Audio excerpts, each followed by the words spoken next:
Саламатсыздар, урматтуу телекөрүүчүлөр. Ош ТВ каналында эл айтсын программасы. Биз бул программада коомдогу болуп жаткан көйгөйлүү жана актуалдуу маселелерди алып чыгабыз.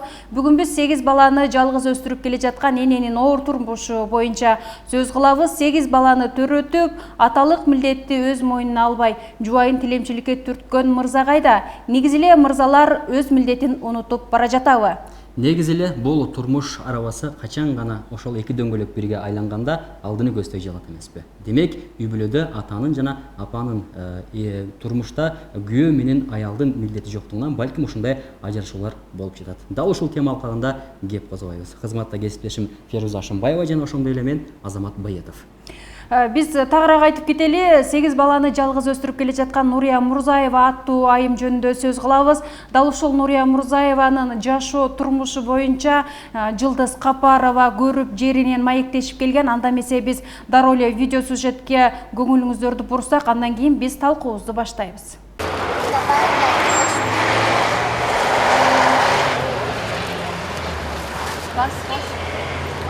Нурия Мирзаева бүгүн дагы жума намазга туштап Ак Тилек конушундагы мечитке келди. Бойкат экендигине карабай бир баласын көтөрүп, экөөнү ээрчитип алган. Колунда желим баштык.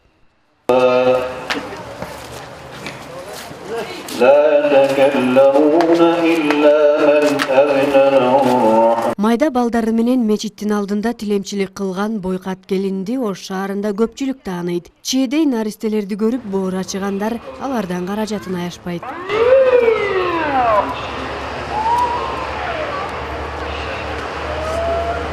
Жума намазы башталып аяктаганга чейинки 2 саат аралыгында бул үй бүлө 500дөн 1000 сомго чейинки каражат топтой алат. Бул бизнес эмес, бирок аларга кадимкидей эле жумуш. Канчалык аянычтуу көрүнүп, капчыктуулардын алдын торой бассаң, ошончолук көп каражат.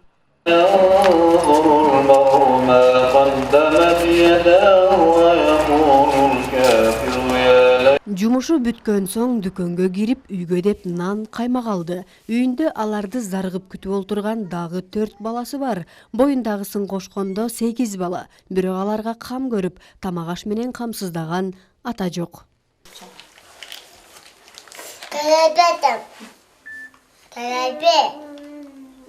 Беш балам биринчи күйөөмдөн. Азыр 3 боюмдагы менен 3-өө экинчи турмушуман. Азыр экинчи турмуш менен жашап атам, бирок бул документин алып келип атат үйүнөн. Никеден өтөлү, балдарга көлүк ала элек деген роддомго дагы паспортун керек десем албай койду, алып кетилбей койду. Эже, балким ал деле мындай көңүлү каалаганда келип, анан жөн эле сиздин жасаган тамактарыңызды жеп эле кетиш үчүн келип аткан жокпу? Онусун билем, аны ой бар экен. Билем, эми ушу төрөгөндөн кийин кетип калбаса эле деп өзүм отурам, сезип. Ушу апаларым кыйладан бери көрүлек да булам. 5-6 ай болуп калды окшойт. Мамлекеттик жөлөк пул атасы карабаган жалгыз бой аялдын балдарына берилбесе, кимге берилет? Тилемчилик менен болсо дагы чээдей балдарын багып жаткан эне. Эң оболу дегенде кыргыздын санын көбөйтүүгө салым кошуп жаткандыгы чындык. Балким бул чыныгы баатыр эне. Пособияны балдарынын аталарын аныктап кел деди. Биринчи күйөөңдү сотко бер деди, алимент төлөт деди. Аны алимент төлөбөйт деген аркасын жүгүргөм ага дедим мен. Эчтеке документи жок, ичет дедим. Десем атасын аныктап кел ондо деди. Сот аркылуу деди. Ошо карай иш кылабыз деди. Нике коюлчу, ЗАГС жок, анан паспорт эчтегеси жок документ деген. Ичип жүрөйт салган өзү паспорт мемесин метрикесине. Паспорт алган эмес экен. 31 жаштагы келин 7 баланы төрөп, өзү жалгыз өстүрүп келет. Балдардын аталары карашпайт. Өз маалында мыйзамдуу никеге катталбагандыктан алимент дагы ала албайт. Эң аянычтуусу социалдык кызматкерлер балдардын атасын далилдеп келгиле деп мамлекет тарабынан кепилденген жөлөк пулду дагы токтотуп койгон. Видео тасмадагы Нурия Мурзаева биздин конокко дагы келген. 3 баласы менен калган балдарыңыз мектепте болсо керек, Нурия эже? Жакшы. Бул эжеге даңк жана дүңк десек болот. Гүлсан эже, себеби айрым аялдарыбыз, кыздарыбыз жашоосу жакшы болсо дагы балдарын таштап кетип аткан учурларды угуп көрүп жүрөбүз. Бирок кандай гана учур болбосун, Нурия Мурзаева балдарын таштабай, бүгүнкү күндө баягы баатыр эне намын албаса дагы баатыр эне болуп отурат. Нурия эжеге бир кол чаап койсок да болот. Эми албетте бул тасмада көрдүк Нуреженин жашоо шартын дегенде бул жакта мисалы үчүн азыркы учурда балдарыма пособие дагы жөлөк пул дагы албайм деди, ушинтип тиричилик кылам деди. Эми бул жактан биз эжекебизден суроо салсак. Алгач Нурия эженин өзүнөн сөз укпайлыбы? Макул, жакшы болот. Биздин конокторубузга дагы айрым конокторубузга кызык болсо керек. Түшүнүктүүрөөк. Нурия эже, микрофон бар экен. Негизги жашооңуз боюнча айтып кетсеңиз. Себеби биз жогоруда айтпадыкпы, сиздин күн өткөн сайын жашооңуз оорлошууда, бирок жардамды сиз бир гана элден, баягы кайрымдуу инсандардан гана күтүп атасыз да. Жашооңуз боюнча айтып кетсеңиз. Мен жашам оорлугуна жума күндөрү эле гана мечитке чыгамын. Ушу мен тилдик кыламын, жумага чейин жеткиземин. Анан ошол пособие алат деп, пособие акыры сентябрь токтоп, кечеде боюмдарда барып улап коюң десем, сен балдарың баарын математика экен, эме кылып бербеймин, аталарын табагын аныктап кел дешти. Анан бурмеж аркылуу пособияны өткөзүп келдим да. Бүгүн ошол жака чакырып атат мени. Түштөгүнүсү. Нурия эже, биз азыр юридикалык жагын сурап алсак, Азамат, негизи чындап тагыраак айтып кетсек, 8 баласы тең Нурия Мурзаеванын өзүнүн атында, өзүнүн фамилиясында ошол жөлөк пул чыгарайын десе, аталарын тактап кел деп ушундай сөздөрдү айтып атышыптыр да. Юридикалык жагы кандай? Сөзсүз атасын такташ керекпи? 8 бала далил болуп атса. Саламатсыздарбы? Чындыгында бул Кыргыз Республикасынын жөлөк пулдар жөнүндө мыйзамы бар. Аны 2017 жылы кабыл алынган мыйзам талаптарына көрсөтүлгөндөй, жөлөк пулга бергенден кийин арызды кайтарымсыздан текшериш, жашоо шартын текшерип, анын турмуш шарты кандай, жарайбы жарабайбы ушул нерсе текшериш керек. Ал мыйзамдын талаптарында да көрсөтүлүп атат. Бана балдар 16 жашка чыкканга чейин эгерде жашоо минимуму аябай төмөн боло турган болсо, аларга жөлөк пул чегериш керек деп көрсөтүлгөн. Демек, мындай жагдайда атайын ошол мыйзамдын талаптарында 2018 жылы, 2019 жылы атайын өкмөттүн токтомдору чыккан, ошол токтомдордо көрсөтүлгөн. Эгерде жашоо минимуму жогору боло турган болсо, башка кирешелер боло турган болсо, жөлөк пул албайт деп көрсөтүлгөн. Ал эми ал жерде аталыгын аныктоо жана аталыгы жөнүндө ал жерде сөз болгон эмес, потому что мыйзамдын талаптарында көрсөтүлүп атат. Кыргыз Республика эгерде аталыгын аныкталбай кала турган болсо, бул жерде мындай жагдай болуп атат да. Биздин мамлекетте ушундай жагдай, ушундай прецедент көп жаралып калды. Көпчүлүк жарандар баягы мыйзамдуу никеден өтпөгөндөн кийин анын аталыгын аныкталбаган жагдайлар да аябай көп. Бул боюнча атайын Кыргыз Республикасынын үй-бүлө кодексинин 52 беренеси бар. Ал жерде 52 беренесинин талаптарында көрсөтүлгөндөй, эгерде баланын аталыгы аныкталбаса, сот тартибинде аныкталат деп көрсөтүлгөн. Демек, мындай жагдайды алып караганда, Нурия эже бүгүнкү күндө сотко арыз менен кайрылып, балдардын аталыгын аныктатып алса дагы болот. Ал эми аталыгы аныкталгандан кийин, соответственно, балдардын бүгүнкү күндө карап алса, Кыргыз Республикасынын үй-бүлө кодексинин 85 жана 86 беренесинин талаптарында көрсөтүлгөндөй, толук түрдө алимент алганга да укугу пайда болуп калат. Ошол себептен бул жерде мындай жагдайларга туш келип атат. Биздин мамлекетибиздеги бул прецедент күндөн күнгө көбөйүп, дагы азайган жагдайлар бар да. Себеби бул адамдардын укуктук жактан аң сезими төмөндүгү, башкача айтканда, укуктук жактан толук түрдө маалыматы жоктугу болуп атат. Биз юристтер дайыма бизде практикабызда аябай көп кездешип атат. Бул нерсени постоянно айтып келебиз. Сөзсүз түрдө никеге турганда алдын ала мыйзамдын никеден өткүлө. Андан кийин силердин үй-бүлө укугуңар пайда болот, балага болгон укугуңар пайда болот, баланы карай турган мүлктүк укугуңар пайда болот деген ушундай жагдайлар боюнча көп айтып атабыз. Рахмат, Нурия эже, эмне үчүн нике күбөлүк албай жүрдүңүз? Нике күбөлүк онун паспорту эч документтери жок эле да. Ичип эле жүргөн адам эле. Ошондо 10 жыл жашап, 10 жылдан кийин ажырашып кеттим да. Көп ичип кетти эле. Чындап эле, Азамат, бул жерде мырзалар өз милдетин унутуп бара жатат же билбейт, Балким ошондой болушу деле мүмкүн. Сиздин ажырашууңузга себеп ошол болгон, Мен ажырашма себеби үй-бүлөгө кам көргөн эмес. Үйдөгү продукталарды сатып, аракка акча таппай калгандар да. Үйдө элем сатып ичип койгондон ажырашып кеттим да мен. Ошол себеп болгон. Ал эми бул жакта мырзалардан кете салалычы, кесиптеш. Мырзаларыбыз кандай дейт? Ушул нерсе тууралуу, мисалы үчүн үй-бүлөдө эркек киши башкаруучу, үй-бүлөнү камсыздоочу, мындай кыймылдатуучу күч эмеспи? Сиздин оюңуз кандай? Жашоодо мисалы мырзаларга таянып жашайбыз го, баягы ушул билет деген сыяктуу, ушул бизди багат деген сыяктуучу. Чындап эле мен дагы бир суроомду кайталайынчы, мырзалар өз милдетин унутуп баратабы, эркектер өзү? 8 баланы жалгыз баягы энеге калтырып, тилемчиликке түртүп койду да, мындай айтканда. Мырзалар ошончо жагында ошончо айтсам болот. Нурия эженин үйүн, үй шартын, ошондой эле турмушун көрүп келген адам катары бул темада мен эркин айта алам. Себеби дегенде Нурия эже бүгүнкү күндө 8 баланы тарбиялап атат да. Бирок Баатыр эне деген наамды бере элек, себеби дегенде анын атасы жок деп атат да. Бул жерде атасы жок болсо, аныгыраагы мындай айтканда 8 баланы өзү тарбиялап аткан чыныгы Баатыр эне болуп атпайбы бул жагычы? Бирок негедир баягы бир кагазга таянуубу же билбейм, бул жерде Баатыр эне деген наамды берген жок, жардам дагы өкмөт тараптан негедир пособияны да кыскартып коюшкан. Ал эми эркектердин жоопкерчилиги деген темага сөз кошкум келип атат. Себеби дегенде эки атасы болгон, бирок экөө тең документибиз жок деп туруп эле бардык жүктү, турмуштун ушунча 8 баланын жүгүн бир аялга жүктөп койгон да. Коомчулукта болсо элдин баары айтат: Нурия эже эмне ал кандай аял, 8дөөнү төрөй береби депчи. 8дөөнү Кудай берип аткандан кийин төрөп атат да. Эмне үчүн эркектер өздөрүнүн укугун, өздөрүнүн милдетин сезбей атат бүгүнкү күндө? Жакшы. Мен бул жерге келатканда бул маселе жөнүндө эч кандай маалымат жок келгенмин. Анан биринчи эле кандай талкуу болот дегенде мага айтышты үй бүлө жөнүндө депчи. Ошондо мен жооп бердим: үй бүлө жөнүндө бул эң кызыктуу суроо экен. Үй бүлө жөнүндө ар бирибизге эле көзүбүз элестейт. Үй бүлө бактылуулук деген нерсе элестейт да көзүбүзгөчү. Үй бүлө дегенде балдар менен ошолор кам көргөн ата энелерин ушундай жакшы картина көзүбүзгө элестейт да. Ошондой боюнча келгем. Азыр келип мен бул видео сюжетти көрүп, мындай ичиме карап, өзгөрдү. Көңүлүм чөгүп, ушундай кара ойлор пайда болду да. Бу анан мен өзүмдүн оюмду айта турган болсом, азыр эле мына журналисттер чуркап, мынтип биз жыйла калып, анан мына юристтер чуркап атат экен, социалдык жардам берүүчүлөр чуркашып атат экен. Ушунун баарысы бүгүнкү күндө эле актуалдуу болуп, азыр эле чыга калган маселедей болуп көрүнүп атат да. Бирок мен азыр ойлоп көрчү болсом, бул маселенин тамыры көп жыл мурда эле башталган экен да. Ошол 8 бала төрөлгөн, бул азыр карындашыбыз өзү дагы айтып атат. Ошол көп бала мурда ичип баштаган болчу дейт. Мурдатан эле ичип, үй бүлө кам көрбөй депчи. Ошол кезде эле ушул маселени талкуулоо керек болчу. Кыргыздарда мындай болгон эмес да. Бир үй бүлө өзү менен өзү калып кеткен эч кандай болгон эмес. Бизде дайым кыргыздарда илгери замандан эле мынтип сырттан тилемчилик кылып жардам суроо деген кыргыздарга жат көрүнүш да булчу. Бизде эч кимди калтырган эмес, дайым жардам көрүп, даже жетим балдарда кармап чоңойтушкан да. Ошон үчүн бул көрүнүш мурдатан эле ушул проблема пайда боло баштагандай эле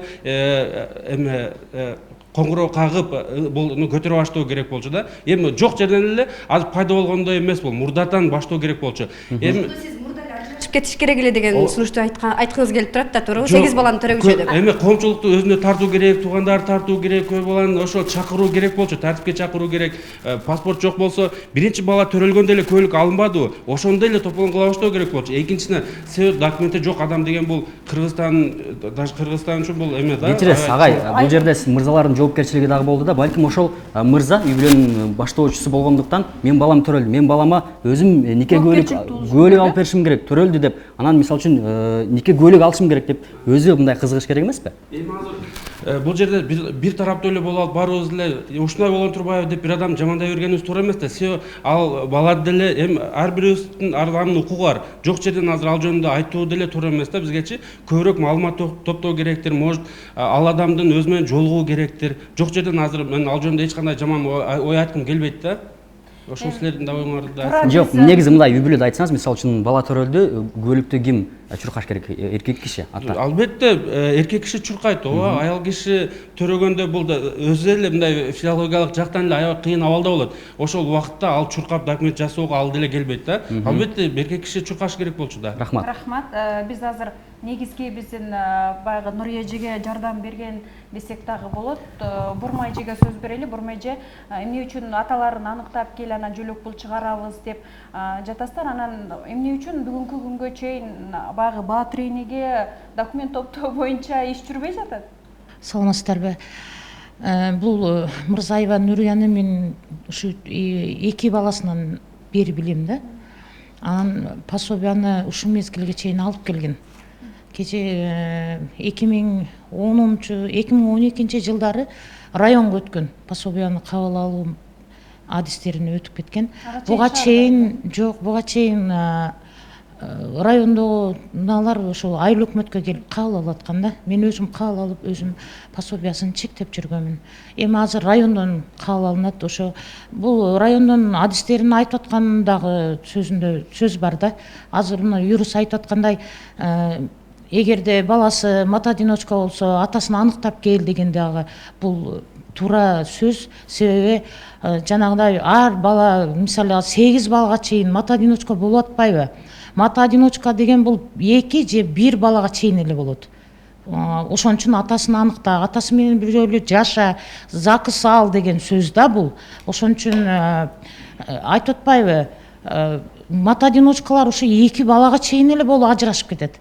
Эми бул үй бүлөнү жакшы билбегендиктен аларды эле жакшы суроону берген. Алып аталыгын аныкта, атасын таап кел, жаша деген сөздү айтып атышат да, мындайча айтканда. Анан кече жакында сентябрь айынан кайрадан пособиясы чектелди. Анан айыл өкмөттөн жазында, күзүндө сөзсүз акчалар каралып турат. Балдарына кийим кечекти мен өзүм базарда ээрчитип жүрүп алып берем, мындайча айтканда. Иш жерден жардам албадым деп айтканга болбойт, Нурия. Ошон үчүн мен өзүм алып жүрүп кийимдерди алып берем. Эми 8 балага жетишсиз да ал. Өкмөттүн берген акчасы аз болот. Ошон үчүн атасы келип багыш керек төрөткөндөн кийин. Биз ошону талап кылганбыз. Эми атасы ошол жок болгондуктан биз дагы Нурия эженин жолдошун издегенге аракет кылдык, бирок таба албадык да. Бир кандайдыр бир жерлерде үй куруу боюнча тагыраак стройкаларда иштейт экен, бирок таба албадык. Эми бул сөзүңүз менен Гүлсан эже, мен сизге суроо берейин да. Баягы өкмөттөн 8 балага жардам бере албайт да, чындап эле деп бурмай айтып атат да. Эми Нурия эже ар дайым эле тилемчилик кылып жүрө берсинби? Саламатсыздарбы? Негизинен өтө бир азыркы учурдагы актуалдуу көйгөй ушундай да. Эми социалдык коргоо багытында сиз айтып атасыз да, мен алып берип атам, тиги ошол жеткиликтүү болбогондуктан булар муктаждыктан ушундай акыбалга туш келди. Мен учурдан пайдаланып Нурия азаматсыз. Нурия деген бул энелик мээрим менен, энелик жоопкерчилик менен, энелик сезим менен 8 баланы кандай болбосо багыш керек, мунун милдети. Багам деген аракеттерин жасап атат да. Анан эми мына социалдык коргоочулар силер. Мен түшүнбөйм да, бул жерде мындайча айтканда, жалпак тил менен айтканда, тирүү жандар турганда кайсы документ болушу мүмкүн? Тирүү жандар турганда ар бирини мына өзүнүн, эненин өзүнүн атында күбөлүгү да туурабы? Ошол эле жеткиликтүү болот да. 8-и төрөш, өзүңүз ойлоңузчу. Эмне үчүн бул дагы бюрократиялык мамиле.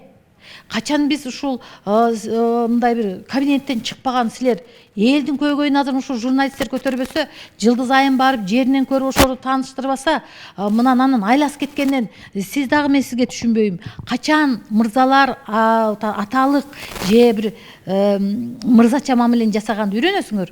Анан бир жактама, анан аялдар күнөөлүү, аялдар силерге шартты түзүп, баланы мына өнүп өстүрөлүк деп балдарды төрөп берип атса, бул жакшы жашоо эмеспи? Анан кийин жоопкерчиликти качан сезесиңер? Бир эле аялга бүгүнкү күнгө чейин коомдо мен ушундай бир көрүнүштү байкап атам, мырзалар өзүнүн жоопкерчилигин жоготту. Бул ачык эле сөз, мойнуңарга алгыла. Анан айымдар ушинтип атып, ар кайсы кайдыгер же болбосо мындай жакшы ойлонгон адам муну көрүп алып туруп айтат да, ай, бул кандай деген жашоо?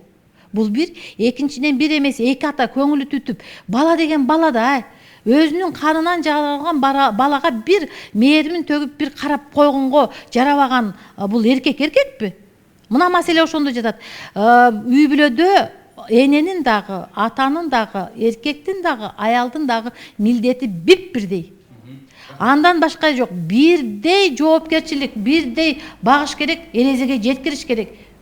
Рахмат эжеге, сиздин. Мен да бир журналисттин суроосуна жооп берип койгум келип турат. Жана эме Батырени тууралуу. Батырениге документтерди кабыл алып атканда район үлгүлүү үй бүлөлөрдү кабыл алат да. Мата одиночканы кабыл алышпайт. Көрбөйсүзбү, ушундайда бөлүп жатат да, үлгүлүү үй бүлө. Үлгүлүү үй бүлө деп сиз кандай түшүнөсүз? Өзүңүз жооп бериңизчи. Үлгүлүү үй бүлөнү кандай түшүнөсүз? Бул азыр Нурия да керек болсо мындай эрдик жасап атат да, кандай болбосун, Кыргызстандын саны көбөйүп атат. Бирок Кыргызстандын саны көбөйгөнүнө өкмөт тарабынан кайдыгерлик бул туура эмес. Сиз дагы деле айтып атасыз, үлгүлүү. Алар мына журналисттер айткандай, ансыз деле үлгүлүү үй бүлөдө бүт шарттары түзүлүп турса, бул байкуш мукурап атса, төрөбөйүн десе төрөтүп атса, анан каяка барыш керек? Силерге барат да. Келиңиз. Жеке менин баарыбыз азыр өзүбүздүн жеке көз карашыбызды айтып атабыз да. Мына депутат эжебиз бул ушул өкмөттүн жеке мына өкүлү катары десек болот, же болбосо эл өкүлү катары айтчу нерсе да. Мына өлкөнү көбөйтөбүз, өлкөнү мындай кылабыз, бирок өлкөнү сапаттуу көбөйтүш керек да. Сапаттуу көбөйтүш керек да, мындай алып карагандачы. Анан айтылып атат да, бул маселе башында турмушка чыгуу маселесинде, үй бүлө куруу маселесинде келип жаралып атат да. Башында жаралып атат да, булчу мына никесиз курулган үй бүлө, мыйзамдуу түрдө эмес курулган үй бүлө болуп атат да. Ошол жерден кетип атат да. Макул, биринчи жашоонда ажырашты. Мен бул эжени жаман деген жерим жок. Биринчисинде ажырашты, бирок ошол экинчи жашоосунда ушул критерийни караса болот эле да. Анан кийин мамлекеттин ажырашкандарды карабайт. Бул ошол баатыр энелерге карата жазылган жободо ошондой. Демек ошондой экен да. Бул жобону да өзгөртүүгө болбойт. Же болбосо кайра башынан иштеп чыгыш керек. Буну өкмөткө кайрылыш керек да. Анан эркектер жобого эркектердин кандай тиешеси бар деген маселе жатат да. Рахмат. Анан буга чейин Гүлсана эжекебиз айтып өттү, үй бүлөдө аялдын эркектин милдети бирдей болуш керек депчи. Анан дагы ошол милдет бирдей болгондо үй бүлөдөн жакшы бала тарбияланат. Эми мынакей эки үй бүлө эки ажырым жолго түштү, эми ортодогу балдар психикалык жактан кандай жабыр тартат. Мисалы үчүн эне милдетинди аткарам деп баланы багыш үчүн көчөгө акча тапкан чыгып кетти. Эми үй бүлөдө бала кантип тарбияланат? Психологко жооп бермей атат. Мавлида эжеке келсеңиз. Саламатсыздарбы аудитория. Бул маселе азыр эле пайда болгон жери жок. Биздин центрге мындай үй бүлөдөн 3 кайрылган. Дагы ушундай эле кудум 9 баласы бар бир аял кайрылган. Ага психологдор чогулуп, мечиттен тоже жардам алган. Мен ушул жерден айтып кетким келет. Бизде мыйзам чабал. Мыйзамдагы көрсөтүлгөн нерселер ишке ашпайт. Анан кийин үй бүлөнү пландаштыруу деген чындыгында бар. Эми буга чейин бала төрөлдү, демек рызкысы бар экен төрөлдү. Бирок действительно бизде эркектерде азыр жоопкерчилик жок. Буга аялдар себептүү, себеби бардыгын өздөрү мойнуна жүктөп алган. Баланы бакчага өзү алып барат, өзү алып келет, баланын тапшырмасын өзү даярдайт, кирди өзү жууйт, үйдү өзү жыйнайт, тамакты өзү жасайт. Эркектер галстук тагып алып, колду чөнтөккө салып коюп жумушка барат, кеч келет, эс алат. Сөзүңүзгө аралжы, эркектер өзүнүн милдетин унутуп бара жатканда, аялдар ушул милдеттин баарын өзүнүн мойнуна алып жаткан жокпу, тескерисинче? Жок. Эгерде эркектин өзүнө ошол үй бүлөдөн кичинекей кезинен үй бүлөлүк даярдыкты ата-эне берген болсо, бардык эркек ошол жоопкерчиликти сезет да. Бул үй бүлөдөгү тарбиядан башталат. Үй бүлөдө апа тарбиялайт, балдар бакчасында тарбиячы тарбиялайт, мектепте эжеке тарбиялайт, окуу жайда эжеке тарбиялайт. Ал жерде эч кандай эркектин таасири болбой атат да. Ал жерде мисалы үчүн балдарга кичинекей кезинен атасы эркектердин тарбиясын үйрөтүш керек. Көпчүлүк аталар ушинтип таштап кетип атат, миграцияга кетип калып атышат. Бул жерде эркектер деле күнөөлөгөнгө болбойт да. Аларда демек даярдай турган мүмкүнчүлүк жок. Казанда болсо чөмүчкө чыгат да. Апалар болсо ошону кой өзүм жасай коеюн деп атып мойнуна алып атат да. Кылбай койсо мисалы үчүн таап келет, үндү үчүн таап келбейт. Араба түртүп болсо деле таап багып атпайбы? Тапса болот. Рахмат. Мен Нурия эжеге мындай тууган деле эмесмин, бунун адвокаты эмесмин, жактай турганчы, бирок башында мен деле ойлодум да. 8 бала төрөгүчө эмнеге күйөөсүнө мындай катталбагандан кийин эмнеге төрөй берет, эмнеге сактанган жок деп башында аябай ачуу менен барып тарттым, үй бүлөсүнүн абалын көрдүк. Бирок баягы маектен кийин менин оюм башка жака өзгөрдү, себеби дегенде 8 баланы Кудай берип аткандан кийин багып атат. Туура жолдошу дагы жоопкерчиликсиз болуп атат. Бирок бул жерде биз мамлекетпиз да, бири-бирибизди карашыбыз керек, бири-бирибизге жардам беришибиз керек. Ошол үчүн СОС жардам көрсөтөт. Ошол үчүн адистер бар. Бирок алар мындай айтканда сен күйөөңү далилдеп кел, сен ага сотко барып кайрылышың керек деген шылтоолор менен сыртка түртүп коюп атат да. Бул айым эмне кылып атат? Пособиям токтоп калды деп мечитке чыгып атат, эл жардам берип атат. Бирок ушул жерде үй бүлөнүн чыныгы, сапаты жоголуп атат деген ой сиздерге жаралбайбы? Нурия эже, азыр 8 балаңыз мектепте окугандары чоңоюп калды да, чоңу канча болуп калды? Ушу балдарыңыз жөнүндө айтсаңыз, азыр каякта? Мен балдарды эртең мен алып келдим интернаттан. Ол жер чогулушка катышып, чогулуштан кийин алып келдим. Анан бул жака чыгып келип, бияка келип отурам да. Мен ошо чоң Ошондо балдарым 4 окуйбу? 4 окуйт, 4 окуп, 4 жанымда. Кайсы интернатта окуйт? Арабанда интернетте окуйт. Мисалы үчүн ошол балдарыңызды эртең менен жумушка кетип, мисалы үчүн акча тапкан жумушка чыгып кетсеңиз, колуңуздагы кичинекей баланы кантип кимге таштап, кимге же көтөрүп жүрүп барасыз, кандай болот? Жанымда алып жүрөм постоянно эле. Үйгө эчимдин койбойт. Бул тагыраак айтканда Азамат, Нурия эже жума күндөрү гана чыгат, Ошондой түшүнсөк болот. Калган күндөр ошол жума күнү эме биз видео тасмадан да көрдүк, бирок өзүңүздүн оозуңуздан да угсак, жума күнү болжол менен канча табасыз эже? Ошол жашооңузга жетеби? 8 балага баягы батир төлөйт экенсиз. Ооба, квартираны 2000ден төлөймүн, ого беремин. Анан кийинки жума күндөрү тамак ашыбызга таап келемин. Ушинтип жеткизем жумадан жумага чейин. Рахмат. Мына ушундай окуя, биз азыр жаштардан дагы суроолорду, ойлор, пикирлер болсо берсеңиздер болот, кеңиздер. Саламатсыздарбы, урматтуу катышуучулар жана агай эжекелер. Мен азыр төмөндөгү мына жерде Кыргыз Өзбек университетинин жаштар комитетинин төрагасы менен анан депутат эжекенин ортосунда сөздөргө кайрылып кетким келип. Депутат эжекебиз айтат, бул жерде кыргыздардын санын көбөйтүү боюнча деп. Мен ушул сөзгө кошулам да. Себеби сиз айттыңыз азыр сан эмес, сапатын өстүрүү. Бул балдардын келечегин ким айтат? Эртең эле бул балдар ошондой сапатын көрсөтпөйт деп. Эч ким кепилдик бере албайт да бул нерсегечи. Мүмкүн ушул балдардан эле чыган бир инстандар чыгат. Ошон үчүн бул жерде сан эмес, сапат туура санын көбөйтүп атат, бирок сапат боюнча эч ким кепилдик бере албайт. Анан кийин мен Нурия эже сизге абдан таң калып атам, чынындачы. Ушундай 8 баланы өстүрүп, күнкү жумасына тапкан 2000 сомуңузду ушундай 8 балаңызга жеткирип берип атат экенсиз. Чынында сиздин азыр жүзүңүздөн эле мээримдүүлүк абдан жаап турат десек болот. Анан сизге суроо берсем, күйөөңүз менен 10 жыл мындай күйөөңүздүн документи жок жашаптыр да, анан никеңер кандай кылды? Анан ошол 10 жыл ичинде кой ушинтип документ тууралап алайлы деген сөздөр, кеңештер болгонбу?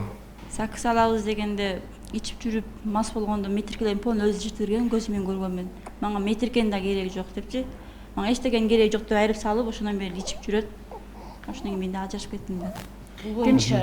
Демек, башында эле ой өзгөргөн эмеспи экен, Биринчи күйөөсү папанын айыл өкмөтүнөн болгон, Биринчи күйөөсү тууралуу менин маалыматым жок. Экинчи күйөөсү Аксыдан 1990 жыл туулган бала. Мен бул баланы чакырып, түшүнүк каттарын алып, балдарыңа полный метиркени өзгөртүп, ат состу өзүнүн атына ал деп түшүнүк каттарынан бери алганмын да. Эми ар бир адамдын өзүнүн да болот экен да. Баланы төрөткөндөн кийин аталык мээримин аткарыш керек да. Анан төрөтүп коюп эле качып кетип, бул жанагы эркектерге айтылып аткан сөз да, мындайча айтканда. Айтпайын десең, айтканга турат. Айтырат. Жакшы, анан эжеке. Мурмажы да бир суроо кошумчалай кетейинчи. Сиз азыр түшүнүк кат алдым деп атпайсызбы? Ошо түшүнүк кат алганда, балким сиздер өзүңүздөр эле сотко кайрылсаңыздар болот эле да. Эгер Нурия эже өзү сотко кайрылышты билбей атса, ага укугу же болбосо бир билими жетишсиз болуп атса, билбей атса, аны сиздер баягы көрүп, акыбалды түшүнгөн адам катары өзүңүздөр эле кайрылсаңыздар болот эле. Бул боюнча биз мына 2019 жылдан бери көөлүгү жок балдар боюнча дагы иштешип атабыз. Азыр бүтүндөй эгер атасы таштап кеткен же апасы таштап кеткен үй бүлөлөр көп, ошол үй бүлөлөр менен сот менен биргеликте биз иш жүзүнө эми ашырып атабыз. Эми мурда анчейин көөлү жоктор менен иштешпейт элек. Азыр балдар боюнча иштешкен райондон келген сосадистер бар. Өзүбүздөн мисалы мен өзүм биргеликте мындай иштерди эми баштадык да. Анан дагы бир суроо болду эжекебизге. Ошол мисалы үчүн жалгыз боюна деп жөлөк пулду дагы кысып коюудан, анан дагы бул эжекебиз айтып атат, мисалы үчүн мен квартплат деп төлөп жашайм, батирге төлөп жашайм 2000ден деп. Ошол жакта мисалы үчүн балким адамгерчилик жактан ошол райондун өкүлдөрү дейбиз, байтор биригип келип ушунда эч болбосо биз жөлөк пул бербесек, бир ошондой акысыз үй табып берип көмөктөшүү деген бир ой келбеди жер бөлүү боюнча. Ооба. Эми бул үй бүлөдө түркүн суроолор берилип атат. Эми жашоодо ар кандай ситуация болот. Мен бул Мырзаеваны өзүм мисалы Кызыл Кыштагы айыл өкмөтүнүн Керметоо айылынын тургуну, мындайча айтканда, ошол айылдан үй таап жүр, ушул жака барып бесплатный жашайсың, көмүр берели деп канча жолу алып барайын десем дагы өзүнүн туугандар тарапка барбады. Себеби туугандар менен дагы бул келише албайбы, тегеле ал үйгө барбай койду да. мен өзім кошо барып райондун сот адистери менен дагы келип барды, администрациядан келип бардыбыз, келип ошол жапалак кайсы жерде жүрдүң? Жапалак, өзүм дагы жапалакта турам, мисалы ошол айылда жашайт экен, ошол өзүбүз жака алып барайлы десек дагы макул болбой койгон да. Мен оюмча баягы азыр Элмират агайга сөз бергечеңди мен Нурия эженин баягы туугандары деп атпайбы? Нурия эже, сиз туугандарыңызга барып жардам сурап көрдүңүзбү? Мисалы бир туугандарыңыз дейлиби? Туугандарым өзү кыйынчылык менен жашап жаткан, ошентип унчукпаймын, сурабайм да. Мына ушундай ой келди да, мен ошону айтайын дегем да, балким туугандары дагы Нурия эже сыяктуу баягы оор кырдаалда жетишпеген үй бүлөдө жашайттыр да, ошого жардам сурабайт. Бул боюнча өзүбүздүн ошол мектептин жанында үй бар экен, ушуну алып биз көмүрүнөн дагы башкасынан дагы жардам берели деп чакырсак да ушу Керметоо айылына барбайм деген сөздү айттым. Эми ошол көмүрдү алып келип азыркы жашап аткан батирин алып барып берсеңиздер болбойбу? Болот, эми жардамдарды берип эле атабыз, айтып атпаймынбы? Жазында, күзүндө мен жардамдарды өзүм ээрчитип жүрүп, баарын берип алып берип атабыз. Жөлөк пулу азыр эми чыктыбы жөлөк пулу? Жөлөк пулу дайындалды. Мен качан чыгат эми? Сентябрь айынан барса кабыл албаган экен, районго өзүм звонок кылып, бул ушундай үй бүлө назначение эткиле деп өзүм. Эми эмне токтотуп койдуңуздар эле? Бул боюнча билбейм, Кара Суудан токтотуп койгон экен. Мен анын кайра назначение кылдыртып бердим. Азыр мына ушул берүү башталгандан бери байкап отурам, бул жерде отурган баарыбыз байкасак керек. Бул эжеде аябай компетенттүү экендигин, бардык информациясы бар экендигин, мына журналист кызыбыз да ушунчалык так аныктап бардык кыйынчылыктардын баарысын изилдеп чугуп чыгарыптыр. Бул жерде ушул үй бүлөгө байланышкан мына юрист да аябай компетенттүү, жакшы анык мыйзам түрүндө көрсөтүп бере алды. Мен ойлоп атам, бул жакшы көрүнүш да. Эгер ушул кичинекей проблеманы үй бүлөнүн, эми кичинекейден чоң проблема, бирок үй бүлөнүн ичинде гана калып калбастан, эми атасы жок болсо деле бул үй бүлө, баары үй бүлө. Ушулар ушул жерде калтырбастан мына ушунчалык деңгээлге алып чыктык. Мен бул боюнча калып кетпеши керек да. Бул жакшы көрүнүш, жакшылык менен бүтөт деп ойлоймун. Ушунчалык артынан чуркап атат экенсиңер, канча көп чоң иштер жасалыптыр уже. Аз гана калды деп ойлойм да. Анан экинчи айта турганым, менче мына бул жерде балдар айтып калышты, саны жана сапаты жөнүндөчү. Бул бала айтып атат, мына Кыргыз Өзбек университетинин жаштар комитетинин жетекчиси бул бала айтып атат, сапат жагы деп. Сапат дегенде бул мен сразу эле туура түшүндүм. Бул эмнени айтып атканчы? Сапат дегенде бул эмени айтабыз да, ар бир бала бактылуу жашаганга, туура шартта чоңойгонго укуктуу да. Ошол нерсе болуп атат. Адамдын сапаты жөнүндө эмес. Ар бир адам сапаттуу, Кудай тарабынан жаралып аткандай эле адам сапаттуу болуп жаралат. Ар биричи тынтыксыз, идеалдуу болуп жасалат. Анан мына туура эмес шарттарда чоңоюп атат. Мына бул балдар мисалы үчүн кышында суук жерде жатып калса, килем мисалы төшөк жок, килемде жатып калчу болсо, мектепке ботинкасы жок болсо, сапат дегенде ушул нерсени айтып атабыз да. Ушул жөнүндө көз караш болуп атат. Биз бул теманы чындап эле талкуулап калтырып койбой, чындап эле Нурия эжеге жардам берели деген ойду алып чыктык да. Чындап мына депутаттардан, эл өкүлдөрүнөн, ошондой эле юридикалык жактан юристтерди, соц кызматкерлерди, ошондой эле агай сиз дагы баягы эл арасында жүрөсүз, коомчулукта жүрөсүз. Эми мына Нурия эженин оюн уктук, жашоосун билдик баарыбыз. Эми кандай жардам берсек болот, кандай жашоосу, мындан аркы жашоосун эми мисалы сиздер тараптан, биз тараптан кандай жардам көрсөтсөк болот, Гүлсана эже? Эми албетте социалдык коргоо тарабынан булар бүт баары документтештирилиш керек.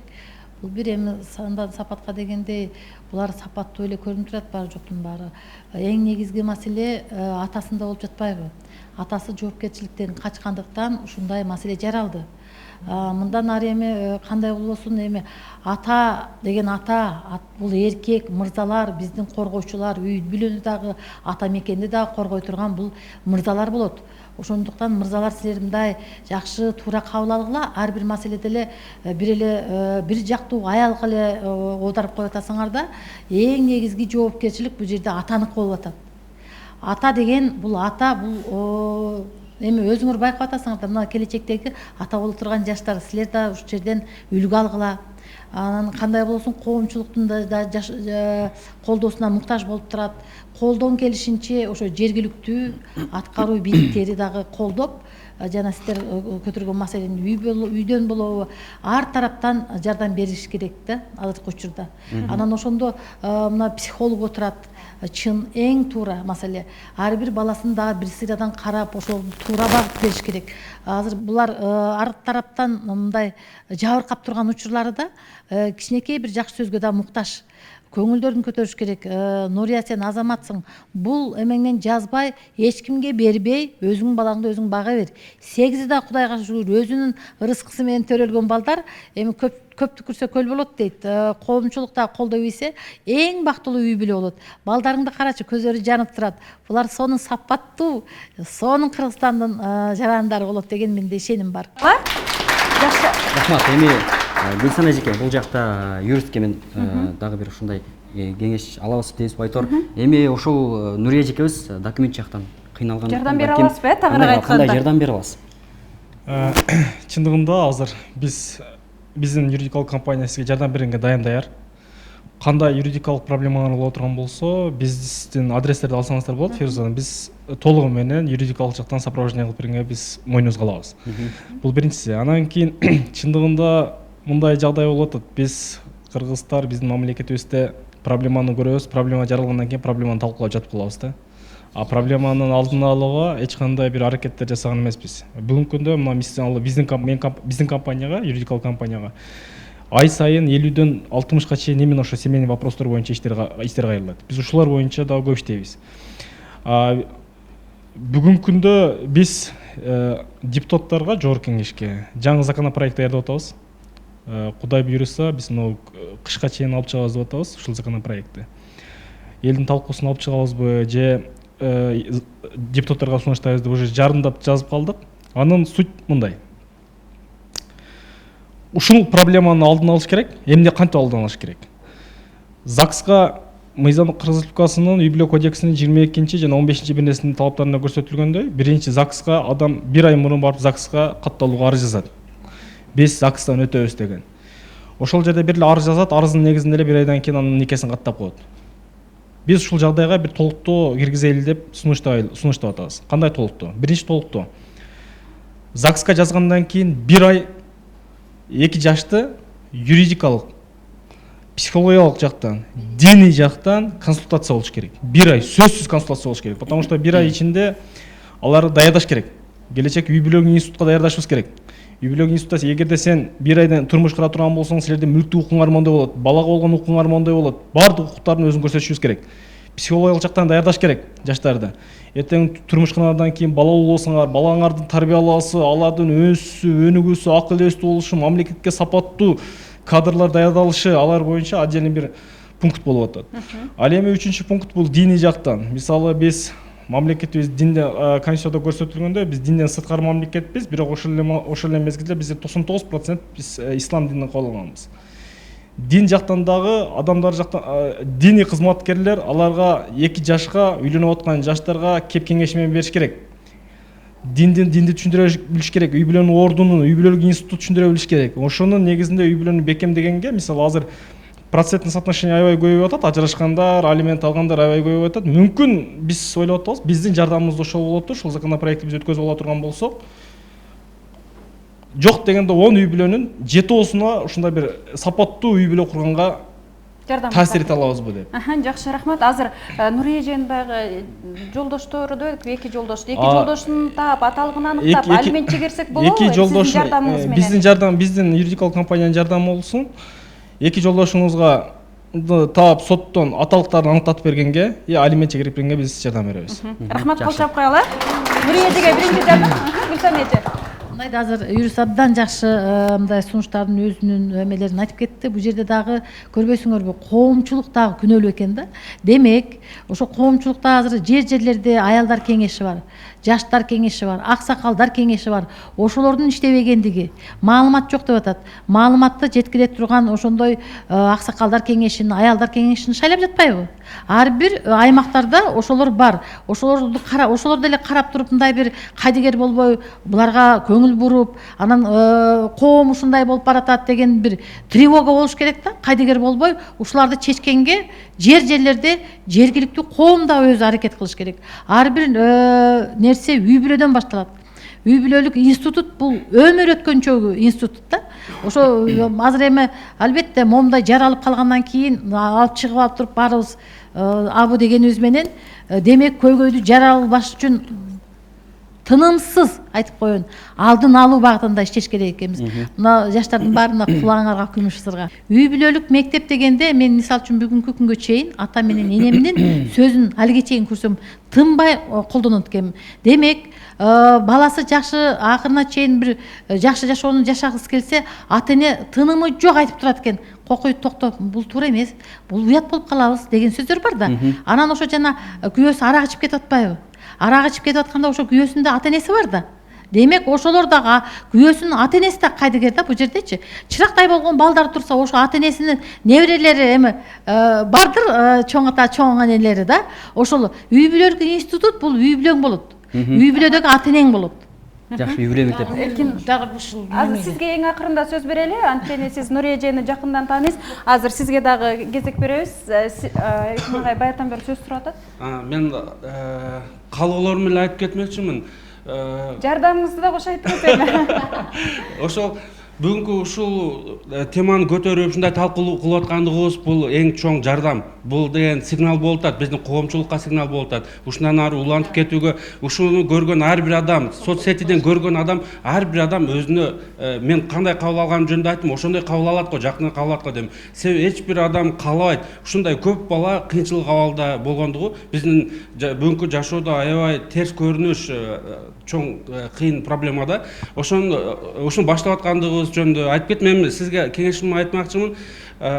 Балдар жашоону көрүп атасыз, кыйынчылык кандай мындай болот, ар түрдүү болуп атып, бирок чыдап турсаңыз балдар тез эле чоңоюп кетет. Мен эч качан колуңузду таштабастан, түшүрбөстөн чыдап аракет кылуу керек деп ойлойм. Эми башка шарттар айла жок болуп аткандыгын билип атабыз. Эми башка эч кандай айла жок экен. Ушундай жол менен болсо дагы балдарды баары бутка тургузууңуз керек деп ойлойм. Чыдашыңызды каалайт элем. Бул кыздар да, балдар дагы Кыргызда билесиңер, эң бийик койгон нерсе эле бала деп жашайбыз. Балдар болсо ата эне деп жашайбыз. Ата энебиз дагы акыркы жолу узатканга чейин биз ата эненин көзүн тиктеп турабыз го, кыргыздын каныбызда бар. Ошон үчүн айтат элем, балдарды бутка тургузуп алсаңыз эле ар бири Кыргызстан үчүн сыймыктана турган, Кыргызстан үчүн керектүү болгон жакшы адамдар болуп тез арада эле бул күн жакын деп ойлойм. Агай, балким сиздин жардамыңыз ошондо спорттун ажысы болгондуктан, балким балдарны спортко тартып, спорт жактан өзүңүздүн уулдарыңыз бар да? Уулдарыңыз барбы? 4 уул 4 кыз экен. Биз Ош шаарында мен Кыргызстан боюнча айкидо федерациясынын вице-президентимин. Ош шаарында 3-4 жерде биздин спорт залдарыбыз бар. Бизди издеп табуу оңой эле. Интернетке любой жерге эле айкидо деп жазса, айкидо Ош деп жазса бизди табат. Бизге кайрылса албетте жок дей албайбыз. Азыр болотубузда аябай сонун нерселерди айтты. Мен да ушул нерсени көптөн бери ойлоном да. Мен бузда дагы психологиядан сабак берем, үй бүлө психологиясынан. Биринчи эле жанагы уставды, үй бүлөлүк кодексти коюп, жаттатып, анан экзамен алабыз. Бирок 4-курска барганда деле акырында тест алабыз. Сиз үй бүлө курганга даярсызбы, жок корком деген жоопту беришет да. Азыр жаштарда ушундай коркунучтуу нерсе. Мунун негизги эле эмеси мен миграцияда ойлоп атам да. Себеби үй бүлөгө даярдык бере турган мезгилде ата эне акча таап кетип калып атат. Биринчиси. Экинчиси, же балдарын жөнөтүп жатышат, ооба. Же балдарын эч кандай даярдыгы жок жөнөтүп атат, ал жактан анан же үйлөнүп келип атат, же акчага эле кирип келип анан кантип үй бүлө жасаган, кантип ата болгон, кантип апа болгонду билбейт, даярдык жок болуп атат да. Анан Болот мырза айткандай, чындап эле Азамат айткандай, үй бүлөлүк бир даярдык үчүн атайын канабы же бир уюм ачышыбыз керек да. Бул заман талабы экен. Себеби кээ бирки маселелерди кыздар ата энеси менен жетише албайт, балдар дагы жетише албайт. Мына биз жакында СПИД боюнча окуп келдик Бишкектен. Ошондо мындай сунуш берип атат. Балдарга мисалы 15 жашка толгондон кийин ата эне анча маани бербейт экен. Алар кайсыл жерде жүрдү, эмне кылып жүрдү, үйдө баягы переходный возраст каяш айтып кетпесин деп эле сен мага тийбе, мен сага тийбе деген климат болуп атат. Кыздарда деле ошондой кечке соцсетте сүрөткө түшөт. Анан селфилерди жасап эле жүрүшөт, эч ким контролдой атат да. Анан мен акырында кыздардан дагы сурасам айтат, эжеке бул сиздин коркутканыңыз, бизге эң коркунучтуу удар күйөөгө берем деген. Бул наказание биз үчүн деп кабыл алып атат да. Бизде үй бүлө куруу бул наказание, эрге тиесиң, сен күйөөгө берем деген бул наказание болуп кабыл алып атышат. Балдарды деле мен айтам да, окуйсуңбу бар үйлөн. эже айтмакчы кыргыздын саны көбөйт бар. Эжеке ошо сөздү айтпаң, ал мага мен үчүн коркунучтуу дейт. Мамиле эже, азыр эми Нурия эженин окуясын уктуңуз, кыздарына, балдарына психологиялык жактан жардам бере алабызбы? Кандай болот? Нурия эженин өзүнө Нурияга терең ыраазычылык билдирем. Анча мынча аял мындай нерсени жасай албайт, кала берсе эркектер деле жасай албайт мунучу. Анан жардам беребиз. Азыр эжеке айткандай, биз бир жактарга көчүрүп баралы десек барбады дейт. Чындыгында бул бул Нуриянын абалы азыр стресс, депрессияда жүрөт. Бул өзүнү коомдон бөлөт, өзү өксүйт, өзү психологиялык жактан кысынат. Ал улам кысынган сайын тааныштарынын жанына барганда, ушул Нурия ушинтип калыптыр да деген сөздү уккусу келбейт. Ошон үчүн азыр жашап аткан жерине муну жылдырбай эле, колунда бар дареметтүү мырзаларыбыз бар, эжекелерибиз бар, жардам бериш керек, анан булар жок. Я советую жок. Жакшы, рахмат. Ыманбек мырза кыскача сөз сүйлөсүн да. Чындыгында ушул эжебизге ушундай балдарды тарбиялап өстүрүп атканына терең ыраазычылык билдиребиз. Анан Кудай буйруса мына эл өкүлдөрү турат, жакшы иштер жасаса деп биз аракет кылабыз.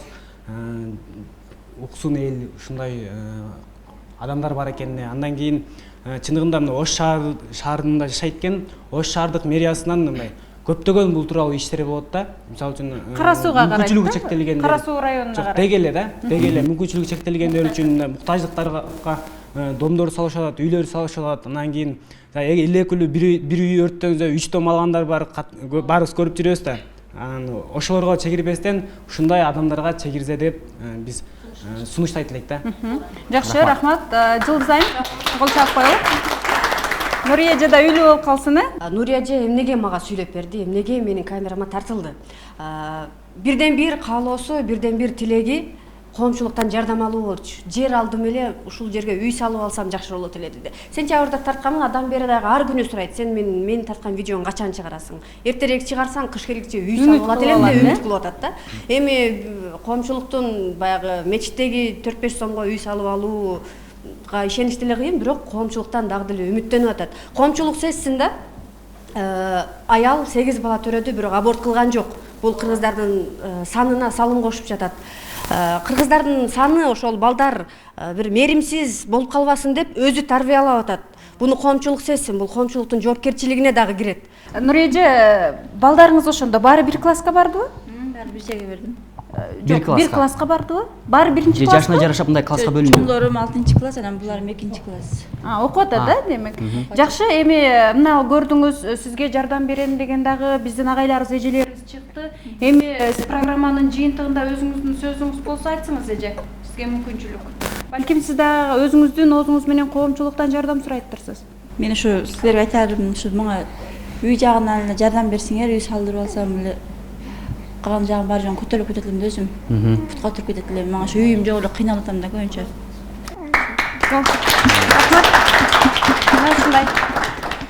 Мына ушундай сөздөр менен, талкуулар менен биз программабызды негизинен жыйынтыктайбыз, Азамат? Ооба. Албетте эми бул программаны, ток-шоуну жыйынтыктап жатып, ар бир үй бүлөдө тынчтык болсун, Аял дагы, эркек дагы өз милдетин аткара билгенде, менимче ошол кичинекей мамлекеттен чоң мамлекет куралып, биздин өлкөбүз дагы эң өнүккөн өлкөлөрдүн катарына кошулат деген тилектебиз.